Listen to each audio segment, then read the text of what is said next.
আগবেলার বৃষ্টি, শেষ বেলার সান্ত্বনা। বৃষ্টি না হলে পরিবেশই অন্যরকম। কিছুটা রোদ উঠি করেও উঠছে না। গ্রামীণ এলাকার ভেতর দিয়ে বৃষ্টি ভেজা রাস্তায় চালাতে ভালোই লাগে, তবে কাদা না থাকলেই হয়। এই যে এখানে কিছুটা ইটের সলিং আছে, যার কারণে চালাতে ভালো লাগছে। নতুন রাস্তার কাজ কিছুটা হয়ে গেছে। এই পাশে এক স্তরের ঢালাই হয়েছে। ধাইরা এবং সিন্ধুলিয়ার সংযোগ রাস্তা এটা। প্রতিটা এলাকার রাস্তাই এখন উন্নত হচ্ছে। সেই কাদা মাখা মেঠো পথ আর নেই। আস্তে আস্তে কংক্রিটের ঢালাই অথবা পিচ ঢালাই আবৃত হয়ে যাচ্ছে।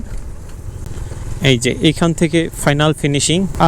তোমরাও কি রাস্তা পরিদর্শনে বের হয়েছো নাকি? নতুন একটা রাস্তা, চালাতে ভালোই লাগে। তবে বৃষ্টির মধ্যে রাস্তার কাজ হচ্ছে। বর্ষাকালে তো রাস্তা তেমন একটা টিকে না, ভেঙে যায়। দুই পাশের বাড়ির পানি আসলেই রাস্তায় পানি জমে ভেঙে যায়। তবে আপাতত রাস্তার পরিবেশ ঠিক আছে, কিছুদিন চলতে পারবে এলাকার মানুষজন। নতুন রাস্তা, ফুরফুরে মেজাজ। বাইক রাইড করছি, রোদের কিছুটা ঝলক দেখা যাচ্ছে, একবেলাতে ছিল না। এ পাশের রাস্তা অনেকটা শুকিয়ে গেছে, ভেজা ছিল।